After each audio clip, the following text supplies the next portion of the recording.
Hello everyone, and welcome to TBR's webinar, Application Vendors Writing Killer Apps to the Cloud, with TBR Principal Analyst Jeff Willicott and Analysts Megan McGrath and Kelsey Mason. I'm Justin Surgeon, and I'm hosting today's session. End customers have little patience for protracted proof-of-concept cycles. The old model had a large enterprise, engaging strategy firms, procuring infrastructure, writing and testing code, and going live in 9 to 18 months.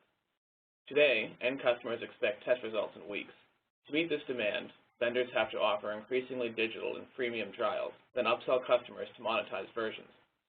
Leading enterprise software vendors such as IBM and SAP outline this shift to the analyst community, with heightened focus on the transforming sales and advisory roles necessary to drive end customer satisfaction. Now, before I pass this over to the analysts, there are a few housekeeping things I'd like to cover before we begin the webinar. First, we will be recording today's session and posting on our YouTube site, TBRI channel. We encourage you to visit our channel to watch this presentation or any of the previous presentations we've posted.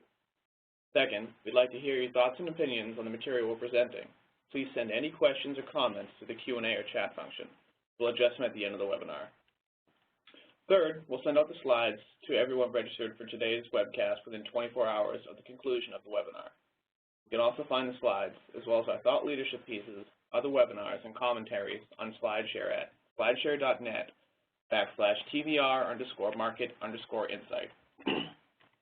Now let me introduce the analyst presenting today. Jeff Willicott is a principal analyst here for TBR's Software and BI Group and oversees the research deliverables of the TBR SBQ portfolio, which includes 12 syndicated company reports and 4 benchmarks. Prior to taking this role at TBR, Jeff worked for 25 years as a custom research engagement manager. Megan McGrath is an analyst here in TBR's software practice and is responsible for analyzing the software and cloud businesses of vendors including SAS, Oracle, Amazon, Google, Rackspace, and ServiceNow. She is also the author of TBR's Business Intelligence Software Vendor Benchmark and provides insight to other software and cloud quarterly benchmarks, comparing the industry's top performers against peers.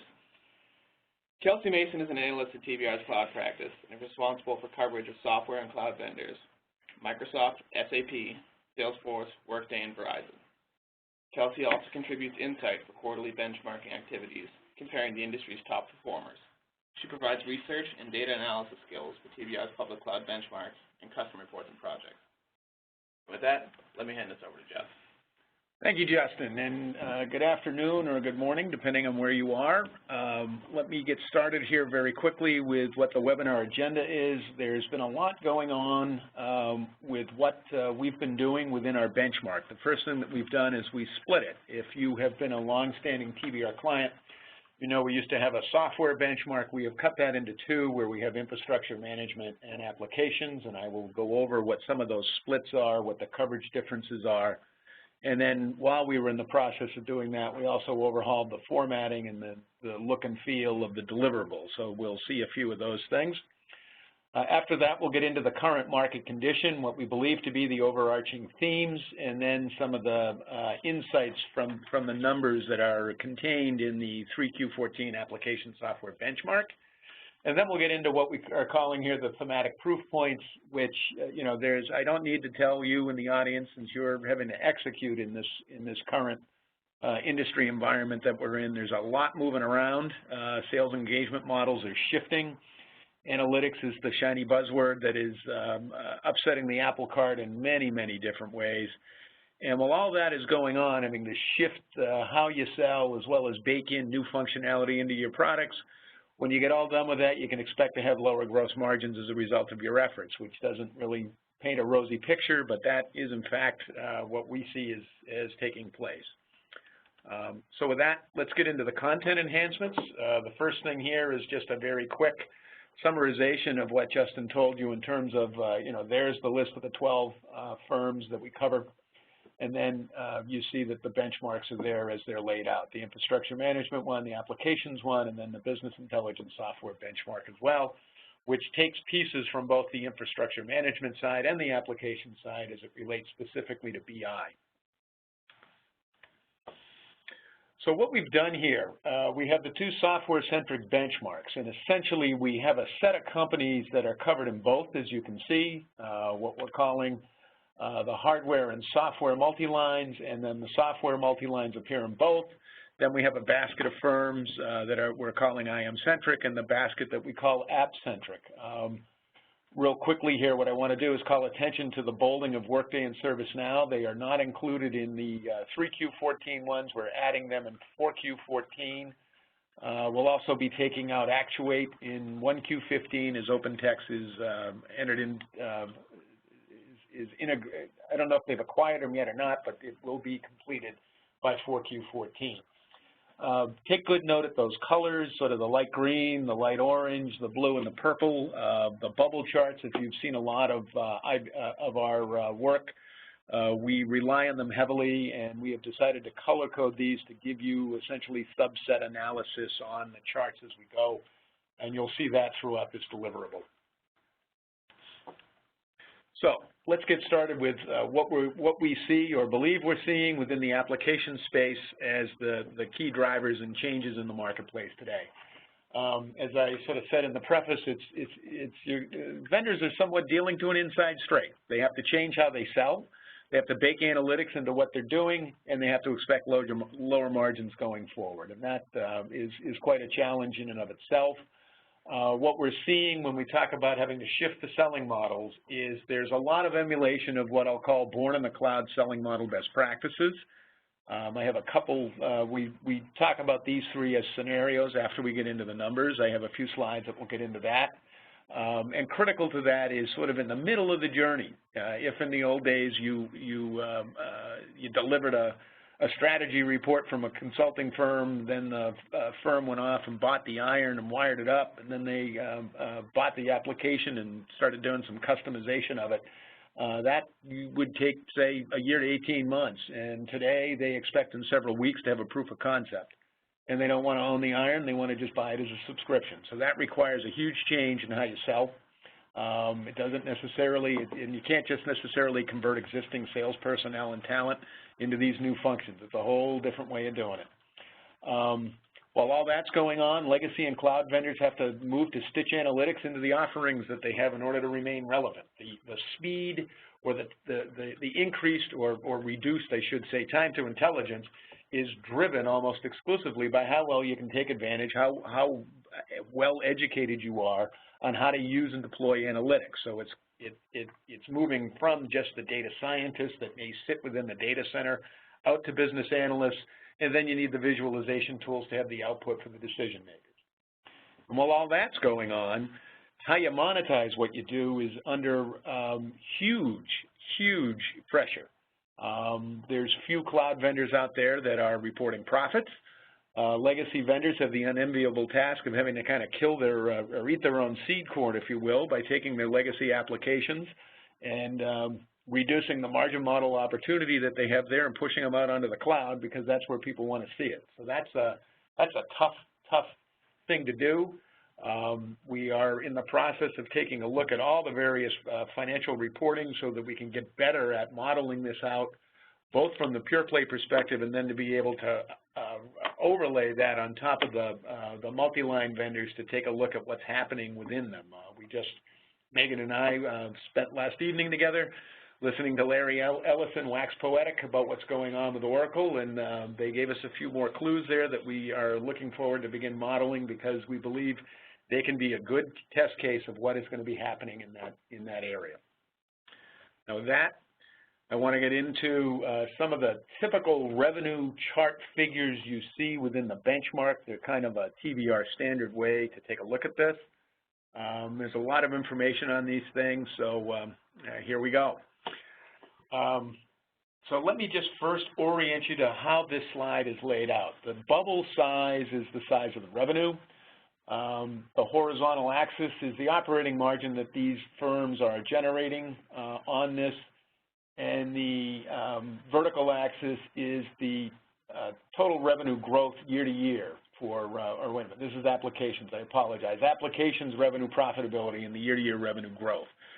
So what you see here, if you go from the far right, you see that there's those firms, the big legacy vendors, IBM, Oracle, SAP, Microsoft, they all have the legacy apps and they are moving these over to the cloud, and in the process of getting that done, they're going to have to manage the margin erosion. And one of the best ones that is going on with that is the way in which Microsoft is taking care of that space. So you look at those on the right-hand side, and that is sort of the traditional vendors and what's happening. Now, if you jump over to the left-hand side of this, sort of the negative territory, Salesforce is sort of right on the line there. They're about at a break even at this point. And they've been at this for 15 years. And they've come out, they've turned some modest profits here and there, but for the most part, they're not. You hear a lot of folks talking about investing ahead of growth. But at some point, the Wall Street community is going to start drumming their fingers on the table, wondering when the profitability is going to start to show up. So we're looking at these very carefully. There's a bit of sentiment shift, I believe, that's going on in the analyst community. You're starting to see articles in Fortune magazine asking if we're, at a point, are we starting to take a look at something that's starting to smell a lot like the dot-com bubble at the turn of the century. I'm not ready to be that much of a doom and gloomer on it, but there's a lot of pressure going on out there. So with that, I'm going to move to the next slide here. Now, what we have going on here is the straight license revenue growth. Now, what we are intending to do, as I said, there are some extensions that we're adding into these benchmarks. When we talk license revenue right now, we're also including subscriptions, but you can see here, like the difference of the cloud pure plays in terms of the growth rate for license revenue over the total application revenue piece, because we're not, that's netting out services and maintenance, which is coming up. So you see the high flyers are sort of OpenText, Salesforce, NetSuite, Tableau, all relatively newfangled. Dell is up there somewhat as as an outlier, because a lot of that's driven by inorganic growth as opposed to organic. So it's a lot of acquisition there. And then the rest of them there are kind of limping along, very close to kind of that axis for the growth intersect of 7.8% for license revenue versus an overall growth of 7.1%.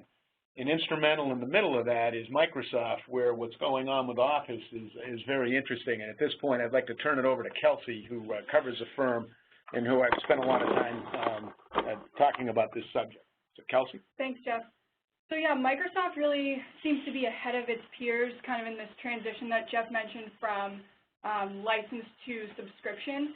And while Microsoft's growth on this graph is in the single digits, as Jeff alluded to, what you really can't see in this graph and what you will be able to see next quarter and moving forward when we split out license and subscription is that Microsoft is seeing triple-digit growth in subscription and then contrasting that with declines in traditional license revenue.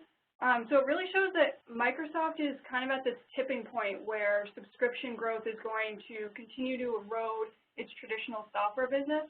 And this is largely a production of Microsoft being able to move its traditional Office customers to Office 365.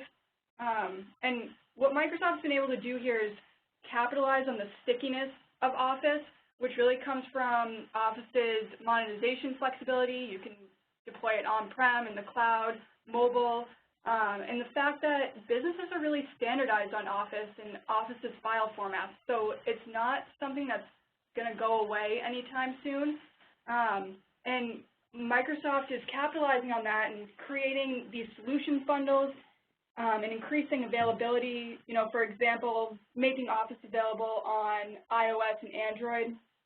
And part of that's really about the freemium model, where you can give away the base subscription for free, but then upsell those customers, allowing them to get more functionality, or upselling services such as OneDrive or Power BI, if we're talking about Office.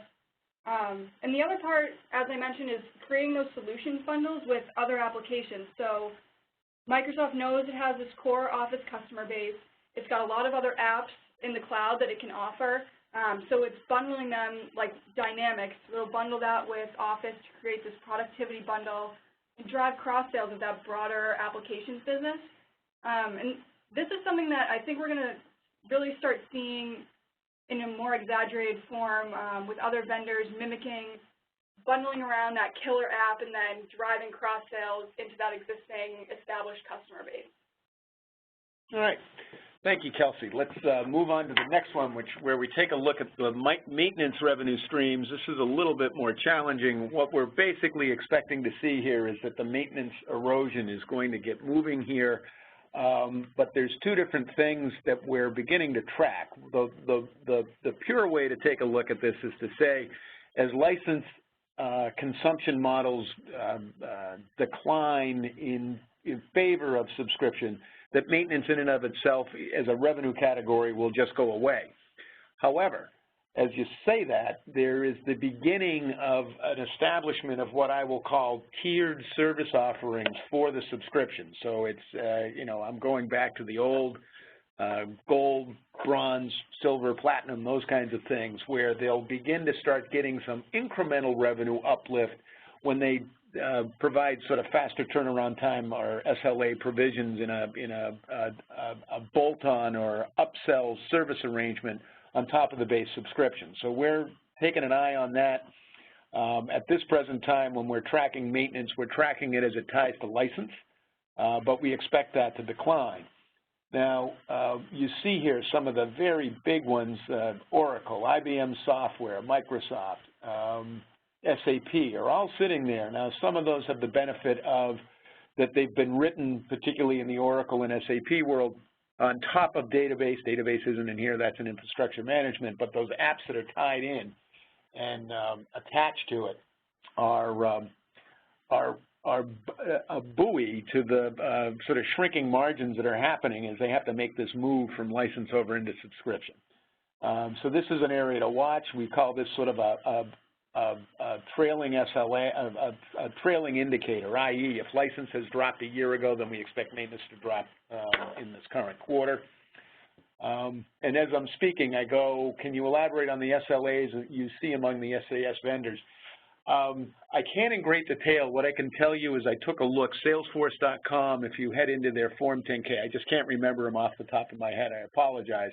But that's the vendor where I took a look, where they're beginning to establish the tiered services. And it makes a lot of sense, at least to me. This is opinion. It makes sense to me because when I think of the first to market with the new business model, which is delivering software via cloud in a very base terminology, Salesforce was the first to market with that. They are, you know, they were the first to market. Apollo was the first to market. Sun was second, right? McDonald's was first. Burger King was second. Salesforce is first to market on this one, and so they've got to begin to find ways to kind of shake the tree and generate a little bit more in terms of incremental revenue. But I saw the question. If we can jot that down, I will at a very minimum do a cut and paste on the piece of text I was reading that triggered that statement in my head. All right, let's move on to services, or professional services now. Now, what you see here, I want to call out first thing is kind of an aberration into it. Megan and I spent a lot of time taking a look at them, given they're highly seasonal because it's, you know, largely tax season filings and so on. So those things are very lumpy. We expect them to be all over the board on a quarter-to-quarter compare. But after you take a look at those, if you take a look at IBM Software, what we see or what we believe is going on there is that services automation, which is they're very much in the lead on this. They've been managing that through their professional services base, talking about it in their earnings reports on GBS and GTS under GS for both sides of this, is that their revenue has been eroding while the margins were staying fairly, you know, they were losing about 3 to 4 points in revenue, but they were gaining a point or two in margin, which, you know, you're not going to tickle Wall Street with that. But that's a pretty good way to manage the business stream as you're going through all of this.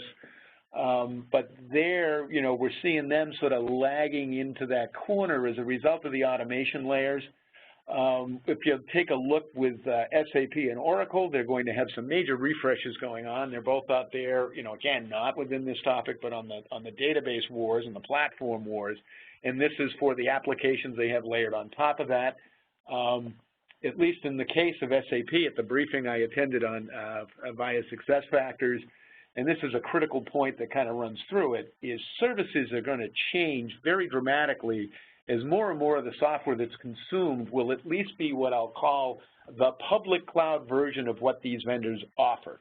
SAP has made that statement. IBM made the statement, I think it was about a year ago at a briefing when they were talking about the Bluemix applications, that the rev level, the current rev level version will be the version that's available on the public cloud. Now, the challenge in here is what they talk about is customization is not what they want to do. They want to talk about configuration, because the shift is also going in terms of the way in which the firms are going to migrate towards, if not a perpetual update cycle, a far more frequent update cycle.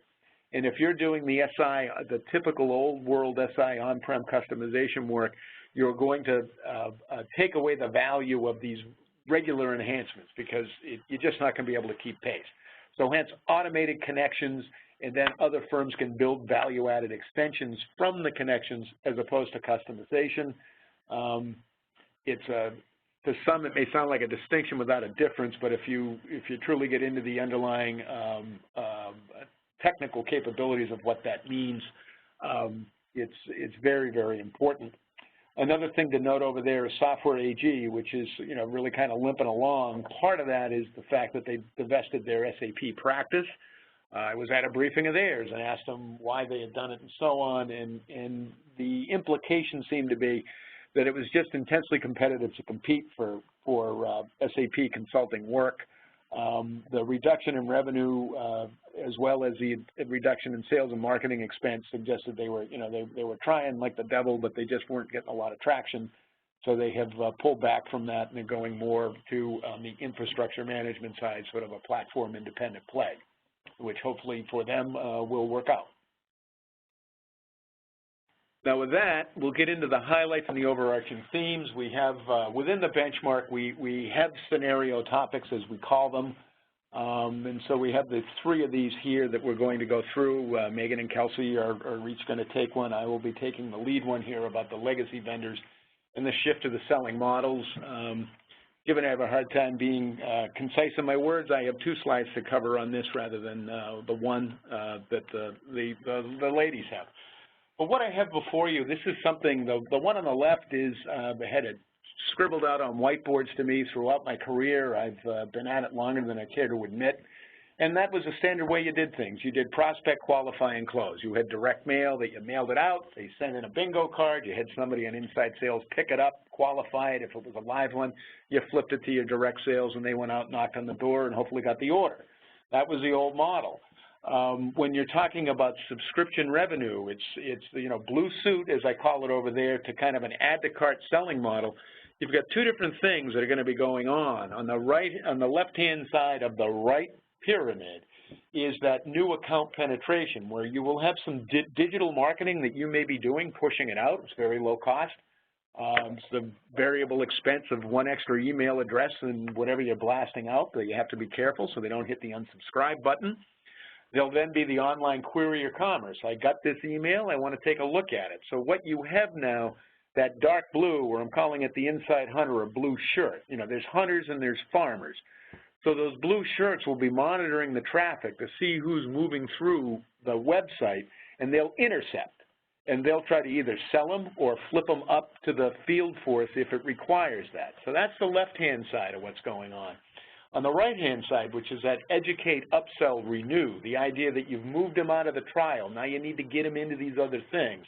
On that selling area, that one is more if they know that, Joe is your inside sales rep and they call in, what Joe may do to keep costs down is to push them down to the online query or commerce and say, you can do that via add to cart, go to this link and do it here. Or if it does need the direct intervention or the direct presence, they'll flip it up. This is all in terms of what is going on from what I would define or categorize as quote unquote traditional selling functions. But because of this shift into this emerging model to the right, the true value of the traditional selling function is not necessarily with the individual who is called the sales representative.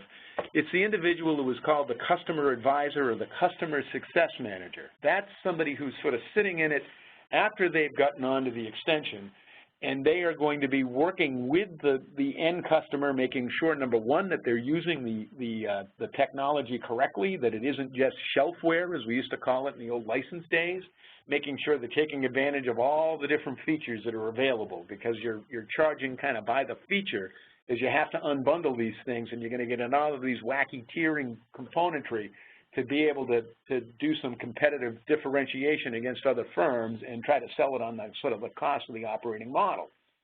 So while that's going on, that's pretty simple for kind of the non-complex application layers that are out there.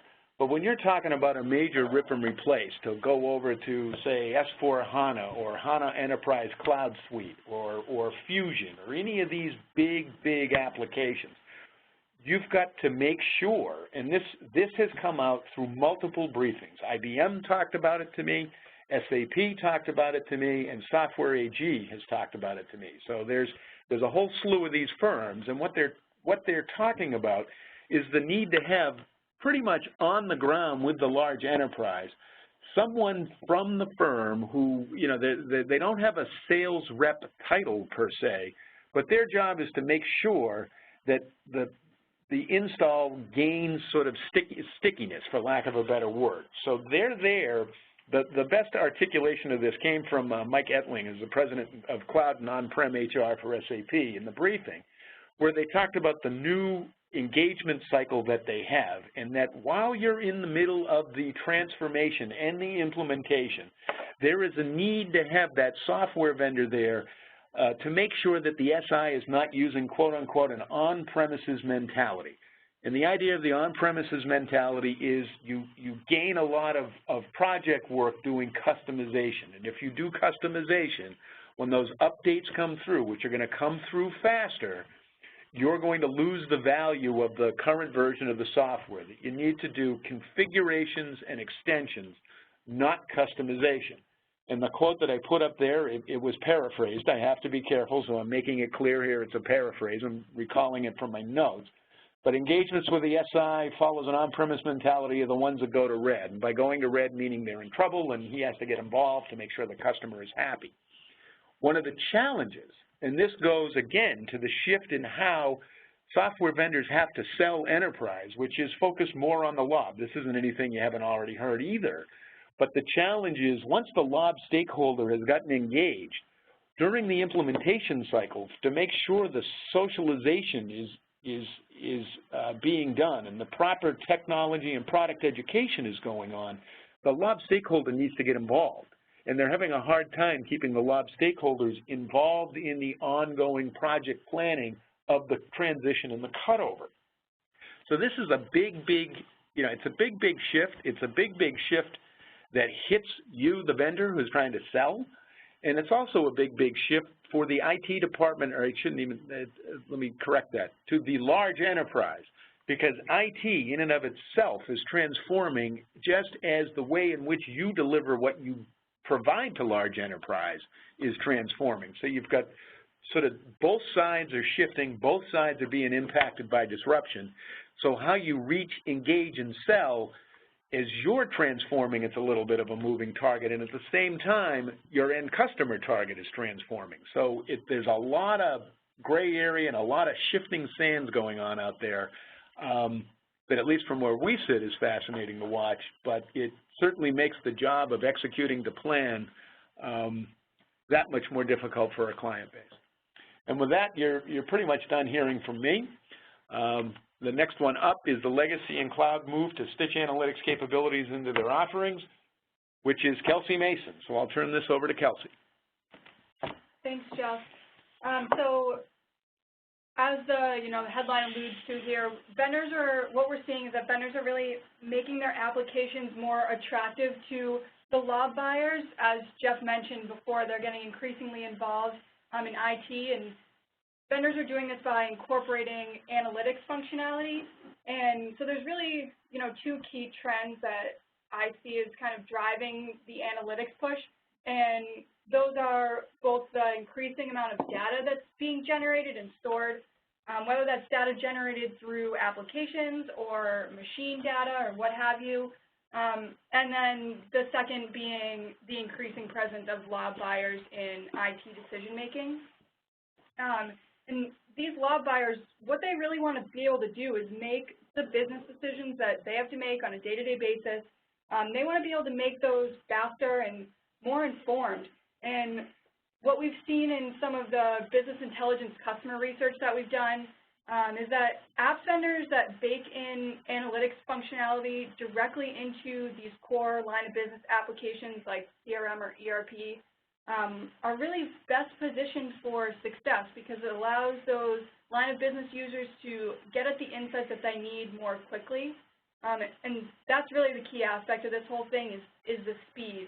And core platforms such as IBM Watson or in-memory platforms such as SAP HANA are really enabling this kind of speed and have been key in creating this analytics market into what it is now. But what we think is that the emerging tools vendors and the ISVs that are developing the analytics tools on these platforms are going to be the ones that really shape the market. An example of this is the partnership that SAP has with Burst, where SAP enables Burst to run on the HANA platform, adding that incremental value for the law buyer. You know, even though Burst does compete with Lumira, with SAP's Lumira offering, it really doesn't matter what the analytics is, if it's SAP's or if it's a third party like Burst. It just matters that these are the solutions that are going to shape the analytics market around that core platform. Jeff, I don't know if you wanted to jump in and add anything there. Right. I guess if you look at IBM, I'm a big fan of theirs, so I'll make sure I say that up front so it doesn't, in case I sound like I'm in the tank for these guys, but I think they have done a very good job on the bets that they're making. As one of their executives said to me in a briefing, never confuse a clear view for a short distance. It's not easy out there, and you know, they clearly have been having some of their financial struggles, but it's macroeconomic induced or external factors, in my opinion, rather than anything they've done inefficiently on the internal side. And they're making a huge amount of investment within analytics and Watson. They have two different groups for that, so sort of cognitive or predictive, and then somewhat legacy analytics as they have bought it and the extensions that they're doing around it. And the point, the term shape or create and shape is one that I came up with, so if it confused you, it's my fault. But what we're trying to get at there is, you don't want to necessarily be greedy. There's a need for open ecosystems. It's changing channel programs. I'm designing some survey research to try to launch something there. So if anybody has interest, consider this a paid plug. This is something I want to do. And if you have interest, I'd love to engage with you on it. But this whole idea around the open ecosystem, Watson or the Open Power Foundation, and the Anchor app, what is the killer app that will get people to write? Or what are the things? So, if you take SAP and Lumira versus Burst, their bigger concern is to drive adoption of S/4HANA, and if you choose Lumira, that's great. If you choose Burst, that's okay too, because it drags S/4HANA, which is the bigger nut and the bigger dollar value. So this whole idea of opening it up and having different sources for IP development for your ecosystem, whether you get to monetize it 100% or whether you're taking a royalty or a residual based on your anchor dragging it through, it still is overall for the benefit. So what's going to be interesting to watch for me personally on this one is if you look at Oracle, where they want the all Oracle red stack, and they have RISC with the Sun Spark architecture that they picked up. RISC was more engineering oriented, analytics is more engineering oriented workloads. So you've got Spark RISC closed, you've got IBM Power open, using the ARM model to get out there rather than the Intel model. So I think that skirmish, at least from where I sit, is going to be interesting to watch, and it's really going to give a telling of kind of an old world go-to-market or an old world R&D development cycle versus a new world order one. And I would argue that IBM is in the new world order one, and we're going to see what happens. With that, I will turn it over to Megan. Oh, back to you. I apologize. Kelsey has... Sorry, I just wanted to go through a couple of those vendor developments that we have listed under there. I already did that. My apologies. Before we move on. So going back to SAP and Lumira. What we think is really interesting here that they're doing is segmenting their users by role rather than trying to be all things to all people. So Lumira is really easy to use, and it's really catered more towards the business analyst or the line of business executive, in that it allows users to explore large amounts of data and discover business insights without having to dive deep and kind of get in the weeds in that data. But in the same token, it also does allow for that deep diving that someone like a data scientist might want to do. So data scientists can also use it, but SAP also offers more advanced analytic solutions catered to this user group that allow for that deep dive. And then if we jump back up, I kind of skipped around a bit here, and we look at Salesforce. They recently launched a dedicated analytics cloud. Now, I'm going to argue that the functionality that they originally launched it with is really just basic visualization and dashboarding, which is fine because Salesforce is all about mobile, and their core user base is salespeople, which are arguably some of the most mobile people in an organization. So visualization tools are really all that's needed up front. We've seen that from some of our business intelligence customer research in terms of mobile functionality desired. It's really about the visualization of data rather than the predictive sort of aspect. But Salesforce claims they want to be a legitimate analytics player, so I'm expecting, and I think just maybe last week, a couple weeks ago, they did launch more predictive aspects around Marketing Cloud and their Services Cloud. So we're expecting more advanced analytics coming out across the year. So like I said, they do have kind of a ways to go in becoming a true analytics player, but what Analytics Cloud does do well is giving those line of business users an easy, quick way to analyze data from both inside their line of business apps, so Salesforce CRM, services, marketing, but it also integrates with those third-party applications too. So that's something that is setting Salesforce on the right track so far. They just need more of the advanced analytics. So now we'll go over to Megan. Now we can turn it over. All right. See? Sorry about that. All right. It's all right. You guys got to keep me in line. Great. All right, Megan, go to town. Thanks. So here we're talking about the demand for SaaS applications and how that's requiring these traditional software vendors to enable the shift from a transactional license and maintenance-driven business to a subscription-based delivery model in order to retain those customers that are requiring these applications delivered as a service. So first, the inherent challenges of a subscription, of recognizing subscription revenue versus a traditional license. Subscription revenue is recognized over the subscription period, which is generally 1 to 3 years, as I'm sure many of you are aware, instead of at the time of the transaction as licenses are. This is leaving traditional vendors with revenues that are appearing to decline, though deferred revenue and backlog are actually increasing and are assured future revenues.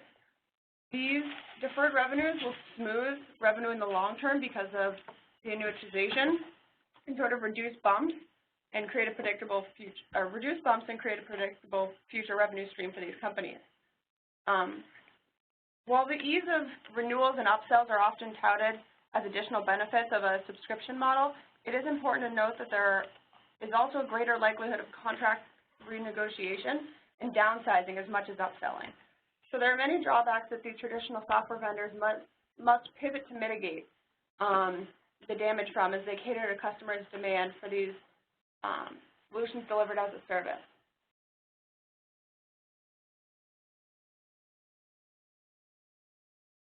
So, is there anything you want to add to that, Jeff, or? Well, we do have one question. I guess when I am looking at this in terms of what's going on is there's so much, the word I would use is rationalization, for lack of a better phrase, within the Form 10Ks and 10Qs of the traditional cloud vendors, taking a look at current deferred, non-current deferred revenue, the backlog, the bet that the renewal rates will be so great that that's when the profits will hit, that they're always investing ahead of growth. And at some point, you know, that's going to turn, and they're going to have to start showing it. Now, Megan and I were on with Oracle's earnings announcement, so I'm giving you stuff not from 3Q14, but this is what they did with their February, 15 close. And the year-to-year compare on the SaaS and PaaS line, it went up, what was it, $85 million from a year-ago quarter for revenue. Delivery expenses were up $91 million. So, you know, we understand they're at a small base and they got to build out the base and it's capital intensive. And that really is one of the fundamental shifts. This is what the Software AG CEO was talking about in the briefing that I was in there about 2 weeks ago, which is really when you're looking at moving to the cloud, what's happening is a desire of end customers to turn software vendors into CapEx companies. You build the data centers and we'll buy the service, right? As opposed to in the old days, you just shipped them the tape and they bought the iron. So that whole shift and that whole need, how are you going to do it? Are you going to partner? Are you going to use third-party hosting? Are you going to build them out yourselves? Here's where IBM has a competitive advantage just based on their cash flow and their assets, is they can build out data centers. And not only, this is where scale allows them to go small, which is somewhat counterintuitive. And where that's a benefit is one of the things we're seeing in all sorts of research streams as a barrier to adoption of cloud is concerns about security, and the one that I think is coming up on the rail to eclipse security as a problem or as a concern is in data sovereignty, because the government is typically one level behind business in terms of how they regulate. And there's a lot of moves for data sovereignty laws. Multiple different vendors talk about Russia as a challenge. There's also challenges within the European community on that one as well. Is there anything else you want to add on this slide, Megan? Well, I think we covered the top half pretty well, so now I'll dive into sort of the vendor development. Okay. We're seeing a lot of traditional software vendors obviously pushing their traditionally licensed products to the cloud, easing delivery and being able to push updates to customers. And as Jeff discussed in his earlier topic, this model is increasingly driving configuration rather than customization. One company that's doing a great job, as Kelsey also mentioned earlier, in transitioning their legacy on-premise solutions to the cloud is Microsoft. And that they really are capitalizing on the stickiness of their products. So they're seeing success there, though not everyone is so fortunate to have as sticky a product as Office is, and other vendors must find ways to retain customers in this transition. Many vendors are creating programs that ease transition from license to subscription. One of these credit initiatives is Oracle's Customer to Cloud program, which is helping customers sort of transition to cloud before their on-premise contracts are up for renewal. They're doing this by allowing on-premise applications maintenance fees to be applied towards Oracle SaaS solutions. And this serves as a strategic catalyst for Oracle to migrate its install base to the cloud stack, but it is at the expense of maintenance revenue, which I think is going to be a trend that we're going to continue to see for coming years as this maintenance revenue erodes. Jeff, did you want to add anything there? Or? No, I think we have about 14 minutes left. There's two questions up here that I'll want to ask, so we'll jump to Q&A, and let me address, let me just get to here. Okay, so what we have here is, I heard you say that Microsoft is doing the best transitioning from traditional to SaaS. This is more user-based. Excellent point. Well, who do you think is doing best on enterprise apps? Well, let me explain why we think Microsoft is able to get this done. You know, imagine in your head kind of the traditional 2x2 matrix, and you know, the horizontal axis, you know, right next to sort of 0, or the left-hand corner is on-prem, or I'm sorry, a data center, and on the far right is consumer or business user, and you could even then draw dashes out for consumer, which is Microsoft plays. Now you're going to go from on-prem up into the cloud as sort of a midpoint and all the way up into integration. All that Microsoft, I shouldn't say all, I'm being very glib when I do that. The majority of what Microsoft has had to do has been purely in how they distribute the product. It's just deployment. The challenge is when you want to take a very complex app, which has typically resided in a data center, and you're now changing the underlying infrastructure and how it attaches and stitches into the infrastructure. So that's why you're seeing things like containers starting to move up. All these different infrastructure management places are moving into these things.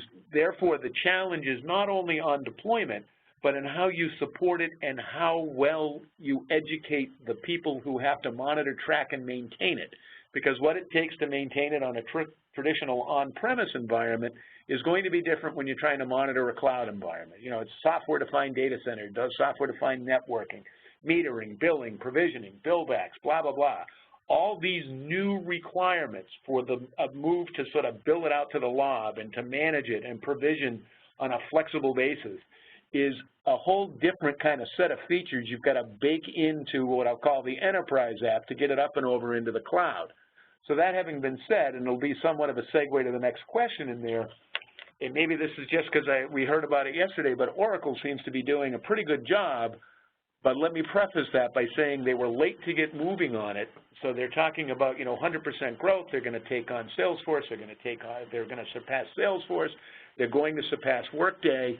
The numbers, given that they've got a small base right now, isn't bad, but it's probably more, in our opinion, kind of installed base retention and transformation there, as well as moving down into the mid-market space. So that is where what we think about on there.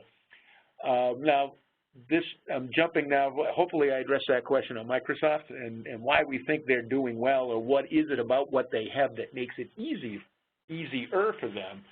The next question we have is, what are the options for Oracle RedStack customers, would-be customers that want to run in private Spark-based cloud?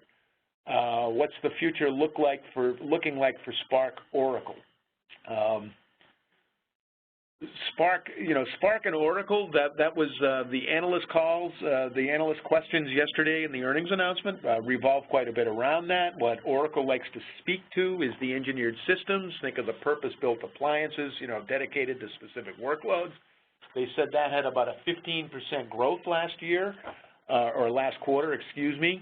But some of the other traditional kind of Spark server lines, they don't give any numbers, but it's not it's negative, but single digit negative, it appears. Is there anything there? And then there was some NAS and SAN storage that they're trying to do.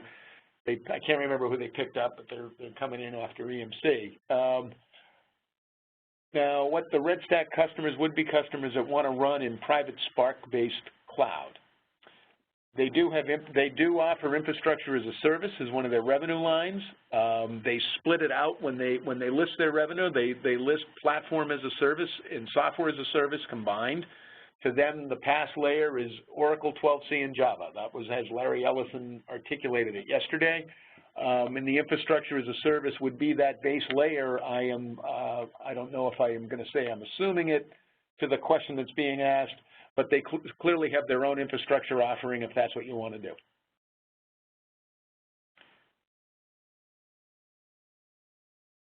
But we're near, all right, how do SaaS vendors charge? Typically, is it by concurrent users or total users? Typically, I'd say we see them pricing on a per user per month basis. I'm sure there's exceptions to that, but I would say that's the general, and they're typically billed annually. So there's any other examples you can think of. Right. Typically per user per month. Right, and the consensus opinion I've gleaned from reading, I've read a lot of 10Ks and Qs in the last couple of weeks around licenses and subscription and all these things. The typical move, what you hear throughout most of these things is that they have the annual or the subscription agreement is 1, 2, or 3 years. They bill annually for a year. So let me say that as if it was a $360 bill for 3 years or $10 a month. On January 1, they bill $120, and then they would have so not on the books anywhere is a $240. Salesforce lists what they call unbilled backlog or something like that, and they show the billions that is. So that is kind of month 13 and beyond of where they are. Then what we're doing is taking a modeling of taking their current deferred revenue which is for the 12-month period. And so if we want to try to guess what's going to go on next month or model out next month, or next quarter, I apologize, we take a quarter of the current deferred, and we assume that will be showing up in the revenue line for the next quarter on a sequential basis. And then we look for the net uplift that comes in after that. So if we estimated they ought to have $100 million in revenue for, quarter N+1, and then the N+1 revenue is $300 million, what we're saying is $200 million of that is going to fall back into deferred revenue because that's what they booked on that piece and on down the line. That is how we're going to start trying to look at sort of the book-to-bill ratio. That's an old distributor term. I started my career in Arrow Electronics way, way back, so the book-to-bill ratio is something I remember as the telling leading indicator for distributor health. When you think of subscriptions, it's some variation of that, but there aren't standard reporting structures around that in order to be able to get that determined. All right, well, I think that's all we have for questions today, so. Put up the score or whatever. Yeah, so thank you, Jeff, Megan, Kelsey, and thank you, everybody, for your questions. On the next slide here, we have, you can follow the analyst TBR on Twitter. And additionally, as you're signing off, we encourage you to please take our survey. We like to hear what you guys have to say about our webinars afterwards. So thank you, and we'll leave the chat function open for another few minutes if anybody has any last-minute questions. And otherwise, we'll see you again next quarter.